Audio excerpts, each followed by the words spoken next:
Assalamualaikum warahmatullahi wabarakatuh. Perkenalkan, nama saya Badariah. Dengan video ini saya akan memenuhi tugas UTS mata kuliah fikih yang diampu oleh Bapak Muhammad Ihsan Jauhari MPD. Baik, saya di sini akan menjelaskan mengenai konsep dasar syariah, fikih, dan usul fikih. Di sini saya akan menjelaskan 4 poin penting yang harus dibahas. Yang pertama, pengertian syariah, kedua, pengertian fikih, ketiga, pengertian usul fikih, dan yang keempat, hubungan antara syariah, fikih, dan usul fikih. Pengertian syariah, syariah secara harfiah adalah jalan ke sumber mata air, yakni jalan lurus yang harus diikuti oleh setiap muslim. Syariat merupakan jalan hidup muslim, ketetapan Allah dan ketentuan Rasulnya, baik berupa larangan maupun berupa suruhan, meliputi seluruh aspek hidup dan kehidupan manusia. Pengertian syariah secara sederhana ialah jalan yang jelas yang ditunjukkan Allah kepada umat manusia. Jalan ini berupa hukum dan ketentuan dalam agama Islam yang bersumber dari Al-Quran, hadis, ijma, dan qiyas. Pengertian fikih. Secara bahasa, kata fikih merupakan bentuk masdar dari kata faqiha yang artinya sama dengan al-ilmu atau pengetahuan dan al-fahmu atau pemahaman. Sehingga secara etimologi fikih diartikan sebagai pengetahuan atau pemahaman yang mendalam terhadap sesuatu. Secara materi, fikih berisi tentang hukum syara yang amaliyah. Yang dimaksud hukum syara adalah hukum-hukum yang bersumber atau digali dari syariat.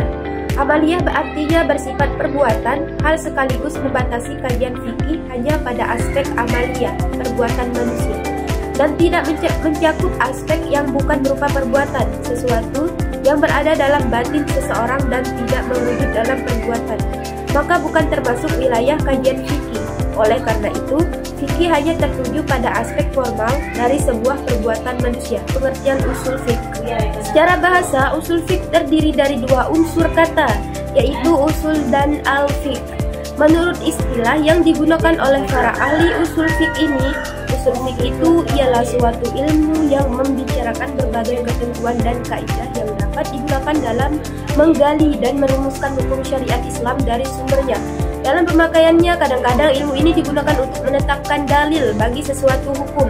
Kadang-kadang untuk menetapkan hukum dengan mempergunakan dalil ayat-ayat Al-Quran dan Sunnah Rasul yang berhubungan dengan perbuatan mukallaf. Dirumuskan berbentuk hukum fikih atau ilmu fikih supaya dapat diamalkan dengan mudah. Hubungan antara syariah, fikih, dan usul fikih. Syariah, fikih, dan usul fikih memiliki hubungan prosesual.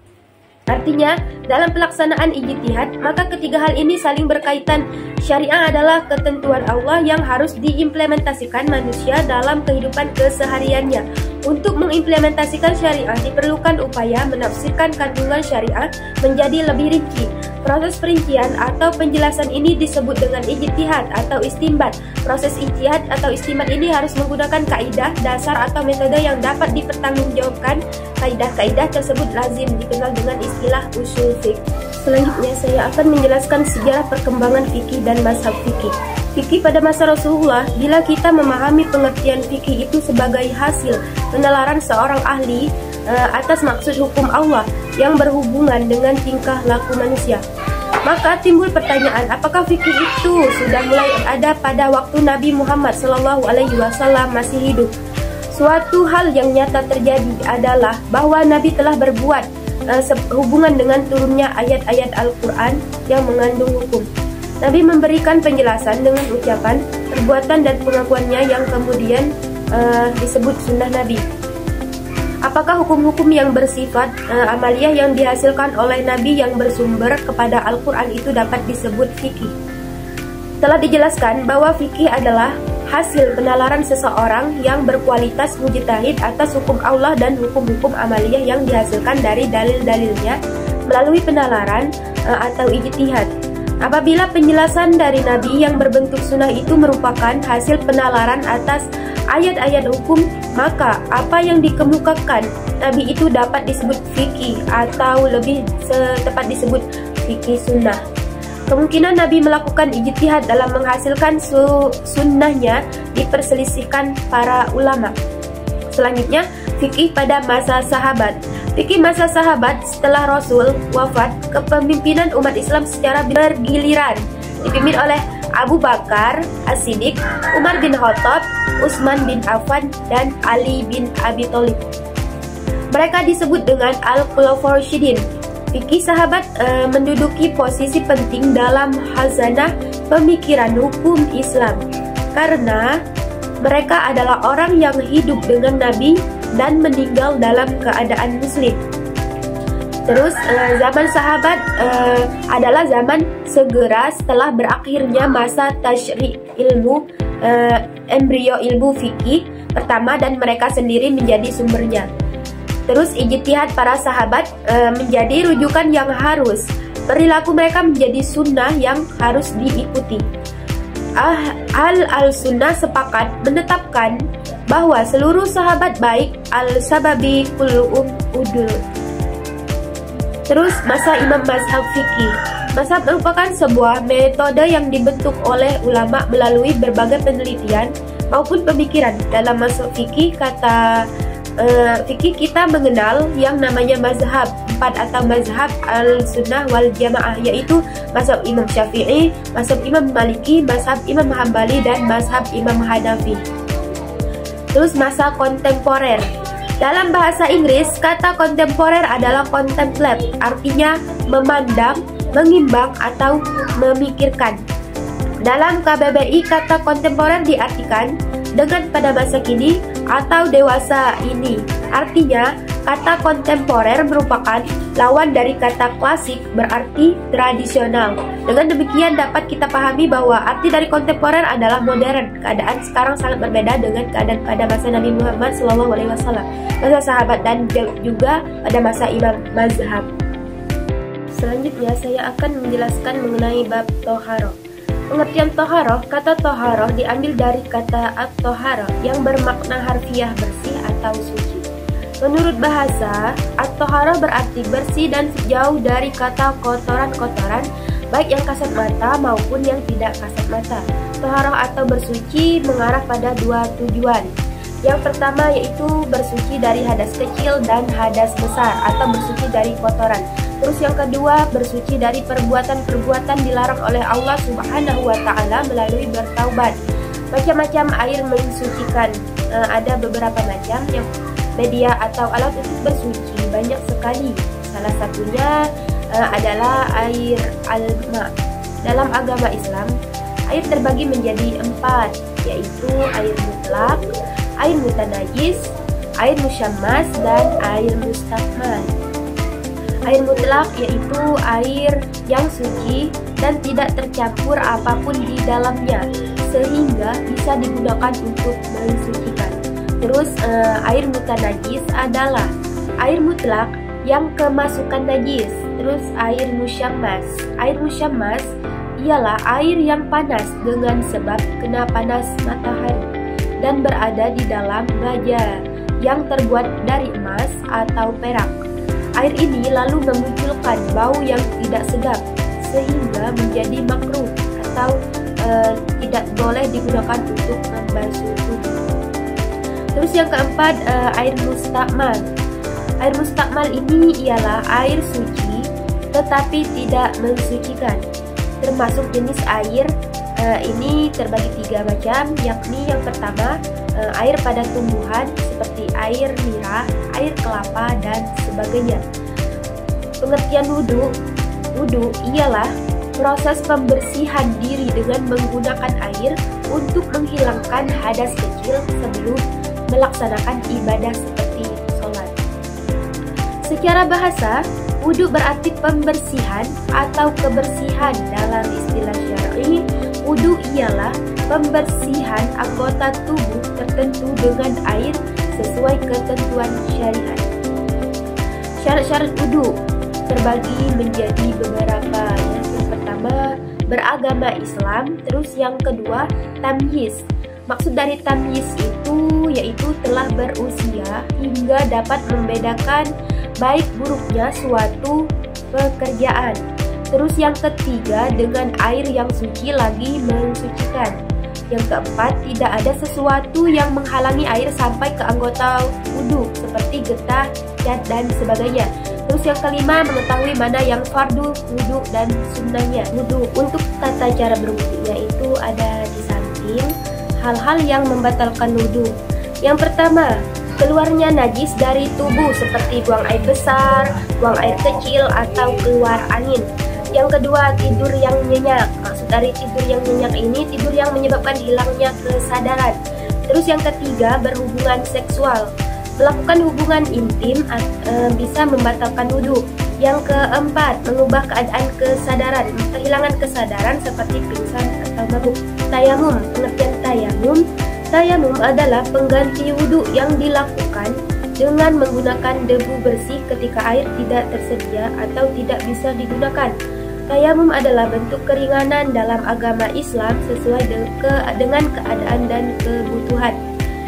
Syarat-syarat tayamum terbagi menjadi 4. Yang pertama, pada saat tidak menemukan air dengan catatan sudah berusaha. Terus yang kedua, berhalangan menggunakan air. Yang ketiga, sudah masuk waktu sholat.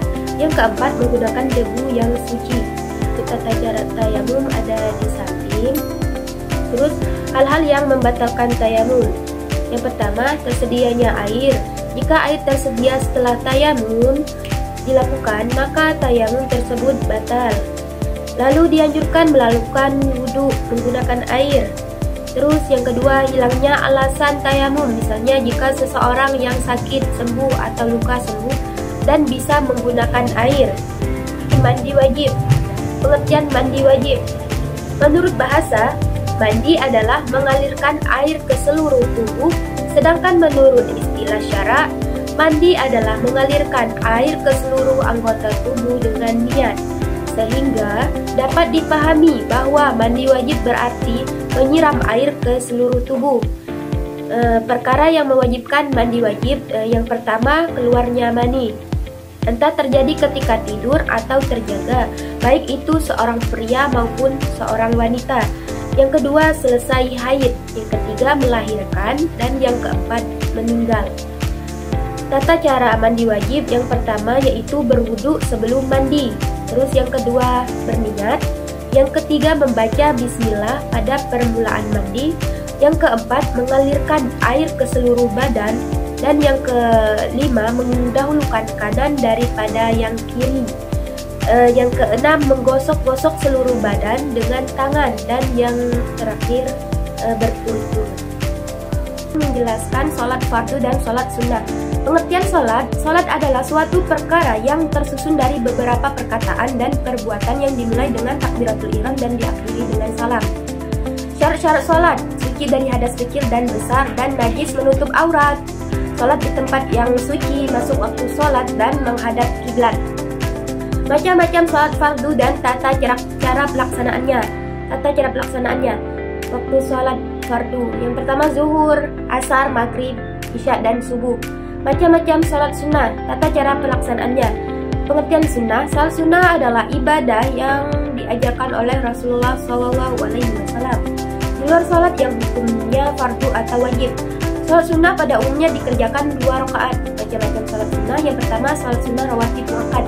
Sholat sunnah qabliyah zuhur dikerjakan sebelum sholat zuhur sebanyak 2 rakaat.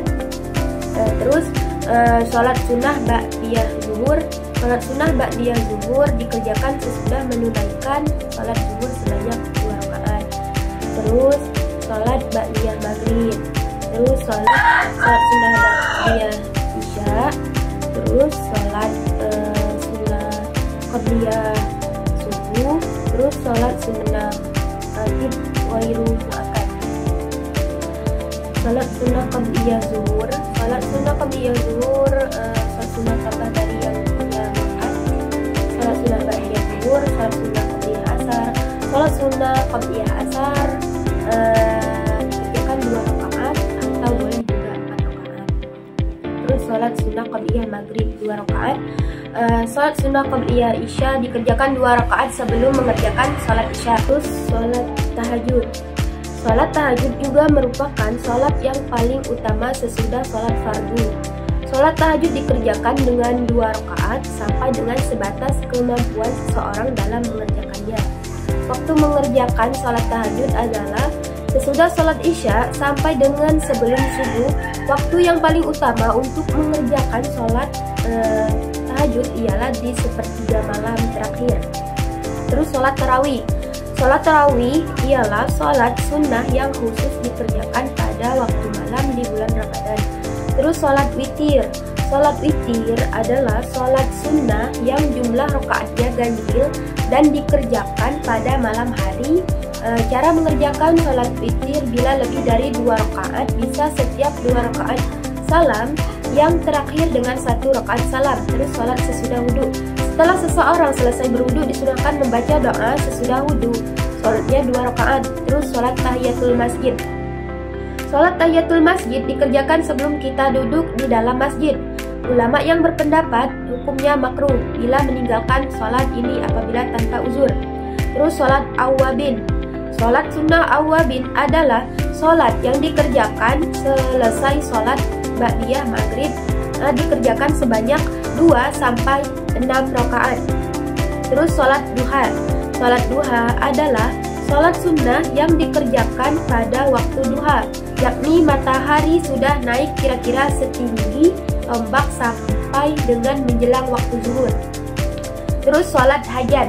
Sholat hajat adalah sholat sunnah yang dikerjakan karena mempunyai hajat agar dikabulkan oleh Allah Subhanahu wa Ta'ala, dikerjakan 2 rakaat. Terus sholat istikharah. Sholat istikharah adalah sholat yang dilakukan karena seseorang kebingungan dalam memilih sesuatu. Terus sholat taubat. Sholat taubat adalah sholat yang dilakukan oleh seseorang yang bertaubat kepada Allah Subhanahu wa Ta'ala. Terus sholat tasbih. Sholat tasbih adalah sholat sunnah untuk mengagungkan Allah akan kesuciannya, dikerjakan 4 rakaat. Terus sholat berangkat atau pulang, bepergian. Ketika kita akan mengadakan perjalanan atau bepergian, disunahkan mengerjakan sholat sunnah 2 rakaat. Terus sholat Idul Fitri dan Idul Adha. Dalam 2 hari raya tersebut hukumnya sunnah muakkad untuk melakukan sholat Idul Fitri atau sholat Idul Adha. Sholat ini dikerjakan dengan 2 rakaat, tidak didahului dengan azan dan iqamah, dan setelah sholat dilanjutkan dengan khutbah hari raya. Terus sholat gerhana. Sholat gerhana matahari dinamakan sholat kusuf, sedang sholat gerhana bulan dinamakan sholat kusuf. Sholat ini dikerjakan dengan 2 rakaat. Terus sholat istisqa. Apabila terjadi kemarau panjang, sungai dan sumber air mulai kekeringan, tanaman juga tidak dapat tumbuh dengan subur, bahkan diantaranya mati. Maka sunnah hukumnya untuk meminta turunnya hujan kepada Allah Subhanahu wa Ta'ala. Terus sholat mutlak. Sholat sunnah mutlak adalah sholat sunnah yang boleh dikerjakan pada waktu kapan saja, asalkan tidak pada waktu yang dilarang untuk mengerjakan sholat. Terus sholat jamak dan qasar. Sholat jamak. Pengertian sholat jamak. Sholat jamak ialah mengerjakan sholat yang digabungkan, maksudnya mengumpulkan 2 sholat fardu yang dilaksanakan pada satu waktu dengan syarat tertentu. Sholat fardu yang boleh dijamak adalah yang pertama, menggabungkan sholat zuhur dan asar dikerjakan pada waktu zuhur atau pada waktu asar. Terus yang kedua, menggabungkan sholat maghrib dan isya dikerjakan pada waktu maghrib atau pada waktu isya. Hukum mengerjakan sholat jamak adalah mubah atau boleh. Sholat jamak dapat dilaksanakan dengan 2 cara. Yang pertama jamak takdim atau jamak yang didahulukan, terus jamak takhir, jamak yang diakhirkan. Terus sholat qasar. Sholat qasar adalah sholat yang dipendekkan atau diringkas, yaitu melakukan sholat fardu dengan cara meringkas dari 4 rakaat menjadi 2 rakaat. Sholat fardu yang boleh diringkas adalah sholat yang jumlah rakaatnya ada 4, yaitu zuhur, asar, dan isya. Hukumnya mubah atau diperbolehkan. Terus sholat jamak qasar. Sholat jamak qasar adalah menggabungkan 2 sholat fardu dalam satu waktu sekaligus meringkas. Selanjutnya, perawatan jenazah. Mengurus jenazah merupakan kewajiban yang hukumnya fardu kifayah, yaitu apabila salah seorang di antara kita ada yang mengurus jenazah, maka yang lain tidak berdosa. Yang pertama, jenazah orang muslim. Jenazah orang muslim itu terbagi menjadi dua. Yang pertama, muslim yang bukan syahid, dimandikan, dikafani, disolati, dan dimakamkan. Terus muslim yang syahid, mayatnya haram dimandikan dan disolati. Kewajiban merawatnya hanya menyempurnakan kafannya jika pakaian yang dipakainya tidak cukup untuk menutup seluruh tubuhnya dan memakamkan. Terus yang kedua, jenazah muslim yang sedang ihram, yaitu melakukan haji dan belum tahalul. Jenazah yang satu ini tetap dimandikan, dikafani, disolati, dan dimakamkan. Hanya saja ia dimandikan dengan tidak menggunakan wewangian. Begitu juga tidak dengan kapur barus ataupun sabun. Terus memandikan jenazah adalah membersihkan dan menyucikan tubuh mayat dari segala kotoran dan najis yang melekat di badannya. Jika jenazah itu laki-laki, maka yang memandikannya harus orang laki-laki, kecuali istri dan mahramnya. Demikian juga, jika jenazah itu wanita, maka yang memandikannya harus wanita, kecuali suami dan mahramnya. Syarat-syarat jenazah yang akan dimandikan. Yang pertama, jenazah itu orang muslim atau muslimah. Yang kedua, anggota badannya masih utuh atau sebagian. Yang ketiga, keadaan jasadnya masih utuh dan belum rusak. Yang keempat, jenazah itu bukan mati syahid, mati dalam peperangan membela Islam, karena orang yang mati syahid tidak boleh dimandikan. Adapun syarat-syarat orang yang memandikan. Yang pertama, muslim, berakal sehat dan baligh. Yang kedua, berniat untuk memandikan jenazah. Yang ketiga, amanah, bisa dipercaya dan mengetahui tata cara dan hukum memandikan jenazah. Yang ketiga, yang berhak memandikan, suami atau istri atau mahram. Jika bukan harus yang terpercaya, jenazah perempuan dimandikan oleh perempuan, laki-laki oleh laki-laki, anak kecil boleh dimandikan oleh siapa saja. Terus yang keempat, langkah-langkah memandikan. Siapkan air, peralatan mandi, dan ruangan tertutup. Terus jenazah diletakkan di tempat tinggi dan tertutup auratnya. Terus yang ketiga, mulai membersihkan tubuh, termasuk kuku dan rongga tubuh. Terus siram dengan air mulai dari kepala hingga kaki dan gunakan sabun mandi. Terus cuci rambut dan sela-sela jari. Terakhir, siram dengan air wangi di akhir dan lakukan wudhu pada jenazah. Terus mengkafani jenazah adalah proses membungkus jenazah dengan kain kafan. Prosesnya berbeda. Kalau laki-laki, siapkan 3-5 tali pengikat dan bentangkan 3 lapis kain kafan. Terus yang kedua, beri wewangian pada tiap lapis kain. Terus yang ketiga, letakkan jenazah di tengah, tutup dengan kain kafan lapis demi lapis dan ikat dengan tali. Kalau perempuan, yang pertama, bentangkan 2 kain kafan, pasang kain sarung antara pusar dan lutut, serta baju gamis dan kerudung. Terus yang kedua, letakkan kapas beraroma pada anggota tubuh. Yang ketiga, selimuti dengan kain kafan lapis demi lapis, lalu ikat dengan tali. Selanjutnya, menyolati orang yang sudah meninggal mempunyai aturan tertentu yang berbeda dengan sholat yang biasanya. Di dalam sholat ini tidak ada ruku dan sujud. Mayit dihadapkan ke arah kiblat, imam berdiri di depan kepala jika mayitnya laki-laki, dan imam berdiri di tengah tubuh mayit jika mayitnya perempuan, dan para makmum berdiri di belakang imam sebanyak 3 saf jika memungkinkan. Takbir yang pertama membaca surah Al-Fatihah dan surah lain. Terus yang kedua, takbir kedua membaca sholawat. Takbir ketiga membaca doa untuk si mayit. Takbir keempat berdoa seperti yang diajarkan Nabi Muhammad SAW. Selanjutnya, menguburkan jenazah. Dalam Islam, ketika ada yang meninggal dunia tidak dibakar di bumi dalam peti atau bentuk penyimpanan mayat lainnya, namun dalam Islam jenazah dikuburkan dalam tanah karena memiliki makna bahwa manusia pada hakikatnya diciptakan dari tanah dan tentunya dikembalikan ke dalam tanah pula. Karena manusia itu makhluk yang mulia, maka cara menguburkannya pun tidak seperti mengubur makhluk-makhluk lainnya. Disunnahkan bagi kita untuk menyegerakan pemakaman, kemudian berzikir dengan menyebut nama Allah dan mendoakan jenazah. Langkah-langkahnya antara lain, yang pertama, menggali kubur sekitar 2 meter dan membuat liang lahat di arah kiblat. 2. Memasukkan jenazah dengan posisi miring menghadap kiblat, kaki terlebih dahulu. 3. Melepaskan tali kafan, memberi penahan di kepala dan kaki, serta menutup kubur dengan papan atau bambu. Terus keempat, menimbun kubur dengan tanah dan mendoakan jenazah. Yang kelima, disarankan untuk melempar tanah ke kubur dan meninggikan sedikit tanah sebagai tanda. Selanjutnya, talqin mayit adalah mengajarkan atau mengingatkan kalimat tertentu seperti kalimat syahadat kepada orang yang sedang sekarat atau mayit setelah dikuburkan. Menurut mazhab Syafi'i, talqin ini disunnahkan bagi untuk orang yang akan meninggal maupun mayit yang sudah dikubur.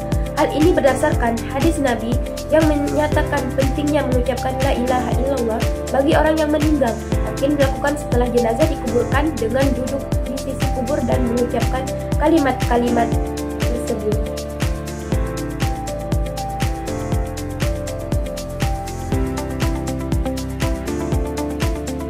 Selanjutnya yaitu puasa. Puasa, definisi Syiham atau puasa secara terminologi atau syariat adalah ibadah mendekatkan diri kepada Allah Ta'ala dengan menahan diri dari makan, minum, dan segala hal yang membatalkan puasa, dari terbit fajar sampai terbenam matahari. Syarat-syarat puasa yaitu yang pertama beragama Islam, yang kedua berakal sehat dan tidak dalam kondisi gila atau mabuk, yang ketiga baligh atau dewasa, dan yang keempat mempunyai kemampuan untuk menjalankan ibadah puasa, yang kelima orang yang bermukim atau bertempat tinggal atau tidak dalam safar atau perjalanan. Sunnah puasa, yang pertama berbuka, yang kedua mensegerakan berbuka, yang ketiga berdoa saat berbuka. Terus hal-hal yang membatalkan puasa. Yang pertama, muntah dengan sengaja, dan yang kedua bersetubuh atau jima, yang ketiga haid dan nifas. Adapun sebab-sebab boleh meninggalkan ibadah puasa Ramadan adalah sebagai berikut. Yang pertama, orang munfasir, orang yang melakukan perjalanan. Yang kedua, orang tua yang lemah, dan yang ketiga wanita hamil yang menyusui. Selanjutnya jenis-jenis puasa. Yang pertama puasa bulan Ramadan, yang kedua puasa kafarat, yang ketiga puasa nazar, yang keempat puasa sunnah. Puasa sunnah itu terbagi beberapa macam. Yang pertama puasa 6 hari di bulan Syawal, terus puasa tengah bulan yaitu tanggal 13 sampai 15 dari tiap-tiap bulan Komariah. Terus puasa hari Senin dan Kamis. Selanjutnya puasa hari Arafah tanggal 9 Zulhijjah atau Haji. Puasa tanggal 9 dan 10 bulan Muharram. Puasa Nabi Daud. Puasa bulan Rajab, puasa pada hari Jumat secara tersendiri atau hukumnya itu makruh. Terus puasa sehari atau 2 hari sebelum bulan Ramadan. Terus puasa pada hari Syak atau meragukan. Terakhir puasa haram. Selanjutnya hikmah puasa. Hikmah puasa bagi kesehatan fisik. Puasa bermanfaat bagi kesehatan dengan memberi waktu istirahat pada organ pencernaan, memperbaiki sistem enzim dan meningkatkan pertahanan kulit, serta menurunkan risiko serangan jantung. Terus yang kedua, hikmah puasa bagi kesehatan psikis atau kejiwaan, yaitu puasa membersihkan jiwa, mengembalikan fitrah manusia, dan melatih pengendalian diri. Ini penting untuk kesehatan mental, meningkatkan kesabaran dan daya tahan menghadapi stres. Selanjutnya mengenai zakat. Secara bahasa, zakat memiliki arti keberkahan dan kesucian. Secara istilah, zakat ialah bagian dari harta dengan persyaratan tertentu yang diwajibkan Allah Subhanahu wa Ta'ala kepada pemiliknya untuk diserahkan kepada yang berhak menerimanya dengan persyaratan tertentu pula. Terus hukum zakat dalam Islam adalah wajib bagi setiap muslim yang telah memenuhi syarat tertentu. Terus macam-macam zakat. Yang pertama zakat fitrah, artinya memecah puasa menandai akhir bulan Ramadan. Zakat fitrah yaitu zakat yang diwajibkan bagi setiap pribadi muslim tanpa terkecuali yang dibayarkan sebelum pelaksanaan sholat Idul Fitri. Terus yang kedua zakat mal, jamak dari kata al-mal yang dapat diartikan sebagai segala sesuatu yang diinginkan sekali oleh manusia untuk memiliki dan menyimpannya. Tujuan zakat adalah untuk meningkatkan derajat masyarakat miskin, memajukan persaudaraan, mengurangi keserakahan, dan menutup kesenjangan antara kaya dan miskin. Tujuan ini juga mencakup pengembangan rasa tanggung jawab sosial dan pengajaran disiplin dalam melaksanakan tugas. Tujuan membayar zakat mal adalah untuk mensucikan harta seseorang demi kemaslahatan Allah Subhanahu wa Ta'ala. Hikmah zakat antara lain menguatkan keimanan, mensucikan jiwa, meningkatkan rasa kasih sayang, serta mendatangkan keberkahan dan kebahagiaan. Selanjutnya asnaf atau golongan penerima zakat. Yang pertama kemiskinan dan kemiskinan. Orang tidak mampu memenuhi kebutuhan dasarnya. Zakat diberikan selama 1 tahun untuk memenuhi kebutuhan mereka dan keluarganya. Terus amil zakat, orang yang perseorangan atau lembaga penyelenggara zakat. Mereka menerima zakat sebagai imbalan atas tugas mereka dalam mengelola zakat. Terus konversi, yaitu seseorang yang baru masuk Islam menerima zakat untuk mendukung kecenderungannya terhadap Islam. Terus budak atau orang yang terbebas dari perbudakan dibebaskan dengan zakat. Terus zolim atau peminjam, yaitu orang yang terlilit hutang dan tidak sanggup membayarnya. Zakat digunakan untuk melunasi hutang kecuali hutang tersebut untuk tujuan maksiat. Terus fisabilillah, yaitu orang-orang yang berjuang di jalan Allah seperti para khatib dan pejuang agama berhak menerima zakat untuk menunjang perjuangannya. Terus ibnu sabir, yaitu seseorang yang sedang dalam perjalanan jauh atau tunawisma dan tidak mempunyai alamat tetap berhak menerima zakat.